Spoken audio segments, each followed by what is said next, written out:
ఇచ్చిన మాట ప్రకారం జనవరి 26న ప్రజాపాలన ప్రభుత్వం ప్రతిష్టాత్మక పథకాలను ప్రారంభించినందుకు గాను వర్ధనపేట నియోజకవర్గం ఐనవోలు మండల కేంద్రంలో మంగళవారం మండల కాంగ్రెస్ పార్టీ అధ్యక్షులు సమ్మెట మహేందర్ గౌడ్ ఆధ్వర్యంలో ముఖ్యమంత్రి రేవంత్ రెడ్డి చిత్రపటానికి పాలాభిషేకం చేశారు. ఈ కార్యక్రమానికి ముఖ్య అతిథిగా కాంగ్రెస్ పార్టీ సీనియర్ నాయకులు రాయపురం సంబయ్య హాజరయ్యారు. అనంతరం మాట్లాడుతూ ఈ సందర్భంగా మండల అధ్యక్షులు సమ్మెట మహేందర్ గౌడ్ మాట్లాడారు. కాంగ్రెస్ పార్టీ అంటేనే బడుగు బలహీన వర్గాల పార్టీ, మాట ఇస్తే తప్పకుండా నెరవేరుస్తుంది. ఆ గ్యారంటీలను పేద ప్రజలకు అర్హులకు అందించే దిశగా ప్రతి హామీని నెరవేర్చుకుంటూ ప్రజా ప్రభుత్వం రేవంత్ రెడ్డి ముందుకు వెళ్తున్నారని, ప్రజల ఆశీర్వాదంతో రాబోయే స్థానిక సంస్థల ఎన్నికల్లో కాంగ్రెస్ పార్టీకి భారీ విజయాలు సాధిస్తుందని ఆశాభావం వ్యక్తం చేశారు. బీఆర్ఎస్ నాయకుల మాటలకు ప్రజలు మోసపోకుండా ప్రభుత్వంపై, ముఖ్యమంత్రి రేవంత్ రెడ్డిపై నమ్మకంగా ఉండాలన్నారు. అర్హులైన ప్రతి ఒక్కరికి సంక్షేమ పథకాలు అందుతాయని తెలిపారు. ఈ కార్యక్రమంలో మండల కాంగ్రెస్ పార్టీ మహిళా అధ్యక్షురాలు ఇల్లందల ఎలీషా, ఎన్ఎస్యు మండల అధ్యక్షులు బొల్లబోయిన మధు, వివిధ గ్రామాల పార్టీ అధ్యక్షులు, మాజీ ఎంపీటీసీలు, కాంగ్రెస్ నాయకులు తదితరులు పాల్గొన్నారు. కాంగ్రెస్ పార్టీ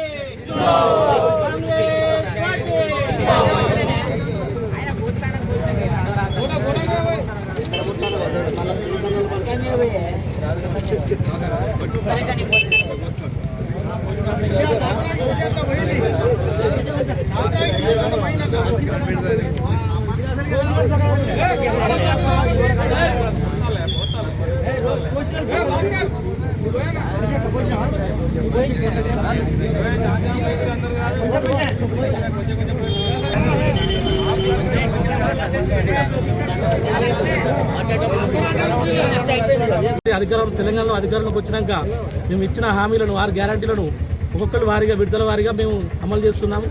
ఇప్పటికే మహాలక్ష్మి పథకం కింద మహిళలకు ఉచిత బస్సు ప్రయాణం, గృహజ్యోతి, ఇంద్రమ్మ ఆత్మీయ భరోసా, ఈరోజు రైతు భరోసా కూడా వేయడం జరిగింది. కాంగ్రెస్ పార్టీ అంటేనే హామీ ఇవ్వగానే కాంగ్రెస్ పార్టీ హామీ ఇచ్చిన వెంటనే ఏదైనా తక్షణమే చేస్తారనే దానికి ఉదాహరణ మనం 26వ తారీఖు అన్ని ప్రారంభించినాం. 26వ తారీఖు అయిపోయినాక మేము ఇవాళ నుంచి దశల వారీగా పడుతున్నాయి. పడని వాళ్ళు ఏమైనా ఉంటే అగ్రికల్చర్ ఆఫీస్కి వెళ్ళండి, అందరికీ పడుతున్నాయి. కాబట్టి కాంగ్రెస్ పార్టీ అంటేనే పేదల పార్టీ, ప్రజల పార్టీ. కాబట్టి మీరు దయచేసి ఒకటి ప్రతిపక్షాల అపోహాలు తావివ్వకుండా పడ్డవాళ్ళు కూడా మాకు పడ్డాయని చెప్పండి. ఉచిత హామీలు తీసుకున్న వాళ్ళు కూడా, హామీలు తీసుకున్న వాళ్ళు కూడా మాకు వచ్చినాయని చెప్పండి. అంటే మేము ప్రజాపాలనలో మేము ఇచ్చిన హామీలను నెరవేర్చుకుని ముందుకెళ్తున్నాం. కాబట్టి కాంగ్రెస్ గవర్నమెంట్ ఆశీర్వదించాలి.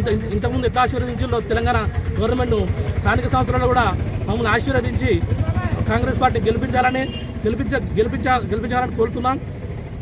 తర్వాత స్థానిక సంస్థలలో మీరు మాకు పట్టం కట్టినట్టయితే దశల వారీగా అయిన వాళ్ళందరికీ అపోహలు ఏంటంటే కొద్ది మందికే ఇస్తున్నారని ప్రతిపక్షాలు చెప్తున్నాయి.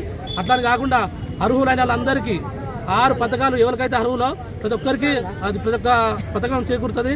కాబట్టి మీరు ఎటువంటి అపోహలు తావు లేకుండా ఏమన్నా చిన్న మిస్టేక్లు ఉన్నా కూడా దాన్ని క్లియర్ చేయండి. మా నాయకుల దృష్టి తీసుకొచ్చినా పర్లేదు, అధికారుల దృష్టి తీసుకొచ్చినా పర్లేదు. మీ ప్రాబ్లంను సాల్వ్ చేసి కాంగ్రెస్ పార్టీని వాళ్ళకి గెలిపించాలని కోరుతూ జై కాంగ్రెస్.